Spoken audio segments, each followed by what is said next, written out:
Hello everybody. आज हम लोग बात करेंगे स्कूल कंटेक्स्ट के बारे में, यानी विद्यालय की प्रासंगिकता के बारे में, जो कि यूनिट 3 का the changing political context of education के अंतर्गत ये टॉपिक है। स्कूल कंटेक्स्ट यानी विद्यालय की प्रासंगिकता में हम जैसा कि जानते हैं कि फॉर्मल एजुकेशन यानी औपचारिक शिक्षा का विद्यालय मुख्य केंद्र होता है। औपचारिक शिक्षा का जो मुख्य केंद्र है तो निश्चित ही इसके बहुत सारे आधार होंगे, जो कि इसकी बहुत सारी प्रासंगिकता होंगी जिसको कि हमें ध्यान में रखना होगा। जैसे कि इसके शैक्षणिक जो प्रासंगिकता होगी उसको समझना होगा, इसके भावात्मक प्रासंगिकता के बारे में भी समझना होगा, उसके बाद इसकी ये सामाजिक प्रासंगिकता और बिहेवियरिस्टिक यानी व्यवहारिक प्रासंगिकता के बारे में भी जानना होगा।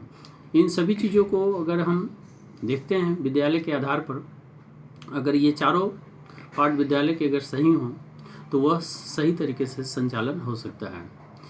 फॉर्मल शिक्षा को अगर परफेक्ट बनाना है विद्यालय में तो यह आवश्यक है कि उसके पाठ्यक्रम, शिक्षक, प्रशासनिक व्यवस्था और छात्र सभी व्यवस्थित तरीके से काम करें, सभी व्यवस्थित तरीके से हो, तभी जो है वह सही तरीके से संचालित हो सकता है। जहाँ तक प्रासंगिकता की बात है वो भी पॉलिटिकल कंटेक्स्ट की, जिसमें कि राजनीतिक हस्तक्षेप या राजनीति के संदर्भ में हो, तो हमने पूर्व के क्लास में बताया था कि प्रत्येक राज्य राष्ट्रीय स्तर की हों सरकार या राजकीय स्तर के हों, जब कहीं भी उनकी होती है अपने अनुसार उस चीज़ को वो चेंज करते हैं और उस अनुसार ही वो प्रयास करते हैं कि उनके जो अपने कुछ मैनिफेस्टो हैं उनको लागू कर सकें।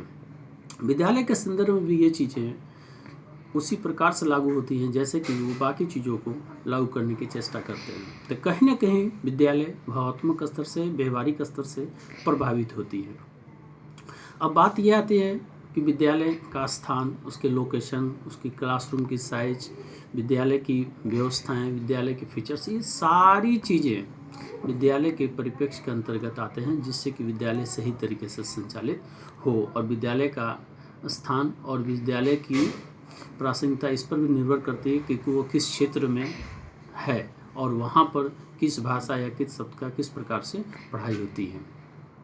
अब जहाँ तक बात है विद्यालय के प्रभावित करने वाले कुछ महत्वपूर्ण फैक्टर्स जिसकी कि मैं बात करूँगा पॉलिटिकल कंटेक्स्ट में, तो वह है number 1, understanding the experiences of students, यानी विद्यालय में, खासकर विद्यालय में पढ़ने वाले छात्र के अनुभव के समझ को भी जानना अति आवश्यक है, क्योंकि हम अगर उस चीज़ को नहीं समझ पाएंगे, नहीं जान पाते हैं, तो वो चीज़ें कारगर साबित नहीं हो पाती हैं जिससे कि विद्यालय की स्थापना, विद्यालय का संचालन करने के लिए व्यवस्थित तरीके से और उसको ध्यान में रखकर काम करने के लिए ये सोचा गया, ये आधार का निर्माण किया जाता है। दूसरी जो विद्यालय की प्रासंगिकता का आधार है वह यूथ डेवलपमेंट, यानी युवा वर्ग के विकास, तभी विद्यालय सही तरीके से संचालित हो सकता है। क्योंकि युवा वर्ग का विकास अगर सिस्टमेटिक और व्यवस्थित तरीके से विद्यालय में नहीं होगा तो विद्यालय की प्रासंगिकता यानी विद्यालय की जो अवधारणा, जो विचार है, जो सही तरीके से विकसित करना, वो चीज़ें कहीं ना कहीं प्रभावित होती हैं। उसके बाद सामाजिक रिलेशनशिप यानी सोशल रिलेशनशिप की बात होती है।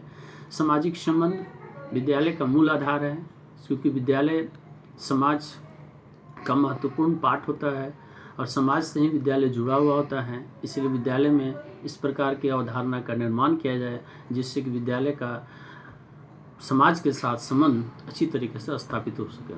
उसके बाद एक और जो विद्यालय के प्रासंगिकता की जो महत्वपूर्ण बात होती है वह है स्कूल क्लाइमेट, यानी विद्यालय का वातावरण। क्योंकि विद्यालय का वातावरण इसके ऊपर निर्भर करता है कि विद्यालय के आसपास रहने वाले कौन से समुदाय, किस प्रकार के कम्युनिटी और वैसे लोग जो कि विद्यालय की सहायता करते हैं वो किस प्रकार के हैं, उनकी गतिविधियां किस प्रकार की हैं। कभी कभी ऐसा देखा जाता है कि कुछ निजी स्वार्थ के चलते भी विद्यालय के कार्य को प्रभावित किया जाता है, जिससे कि कहीं न कहीं विद्यालय की जो शैली होती है, विद्यालय की जो व्यवस्था होती है, वह कहीं न कहीं धूमिल होती है, जिससे कि समाज प्रभावित होता है। और जो सबसे महत्वपूर्ण है विद्यालय के परिप्रेक्ष्य में, वह है teaching learning environment. Teaching learning environment अर्थात शिक्षण अधिगम वातावरण का निर्माण करना। ये विद्यालय की प्रासंगिकता के रीढ़ की हड्डी माने जाते हैं, क्योंकि इसके बिना जो क्रियाविधि है, जो कार्यशैली है विद्यालय की, वह व्यवस्थित तरीके से संचालित नहीं हो सकती है। क्योंकि टीचिंग एक ऐसा प्रोफेशन है, एक ऐसा आधार है जिससे कि विद्यालय की व्यवस्थाएं, विद्यालय की शिक्षण व्यवस्थाएं, विद्यालय की कार्य करने के छात्रों का विकास इससे सीधा सीधा प्रभावित होता है। तो इस चीज़ को या इस व्यवस्था को जब तक हम सुदृढ़ नहीं कर पाएँ, तब तक एक अच्छे विद्यालय की कल्पना हम कर नहीं सकते हैं। और विद्यालय की जो प्रासंगिकता है, विद्यालय की जो सोच है, जो कल्पना है, कहीं न कहीं वह प्रभावित हो जाती है अगर ये व्यवस्थित तरीके से नहीं होगा तो। इसलिए आवश्यक है कि टीचिंग लर्निंग एनवायरनमेंट को भी व्यवस्थित किया जाए, उसे ठीक किया जाए, जिससे कि विद्यालय की प्रासंगिकता यानी विद्यालय की जो अवधारणा है, सोच है, वह बची रहे। इसके पॉजिटिव यानी सकारात्मक और नकारात्मक दोनों पक्ष हैं। ऊपर वर्णित जितने भी बिंदुओं की मैं बात किया, अगर इसके सकारात्मक पक्ष देखेंगे, जिसमें कि हमने पहले ही बताया कि राजनीतिक हस्तक्षेप या राजनीतिक प्रासंगिकता रहती है, जिससे कि प्रत्येक पार्टी या प्रत्येक जो सरकार होती है वो अपने अनुसार इन सारी व्यवस्थाओं को सुचारू रूप से संचालित करना सोचती है। अगर उसके सकारात्मक सोच है तो निश्चित ही विद्यालय विकसित होगा और समाज विकसित होगा, वो जिस क्षेत्र में विद्यालय है अवस्थित है वो भी विकसित होगा। लेकिन अगर ये चीज़ें नकारात्मक दृष्टिकोण से अगर हों तो फिर कहीं ना कहीं समाज प्रभावित हो पाती है। अब मैं बात करता हूँ विद्यालय के परिप्रेक्ष्य में क्लासरूम की विशेषताओं की, क्योंकि क्लासरूम एक महत्वपूर्ण पार्ट होता है। क्लासरूम का साइज, क्लासरूम में उपलब्ध रिसोर्सेज यानी संसाधन, ये अगर उपयुक्त हों, व्यवस्थित हों, तो छात्रों को सीखने में सुगम होता है और सहज। तो आप इस चीज़ को देख रहे हैं कि विद्यालय की प्राथमिकता यानी विद्यालय के संदर्भ में इन सभी बातों को हमने कहा, बताया आपको, और स्पष्ट तौर पर ये करने की चेष्टा की जा रही है कि विद्यालय की मूल बातों को, विद्यालय की जो मूल धारणा है उसको आप समझ सकें। अगले क्लास में हम लोग मल्टीपल स्कूल के बारे में हम लोग बात करेंगे कि मल्टीपल स्कूल क्या है, अर्बन और रूरल स्कूल के बारे में भी बात करेंगे और एफिलिएटिंग बॉडी के बारे में भी बात करेंगे। इस वीडियो को आप पसंद करें, आपको अच्छा लगे तो इसे शेयर करें, ध्यान से सुनें, समझें और इसके पॉइंट को नोट करेंगे। धन्यवाद।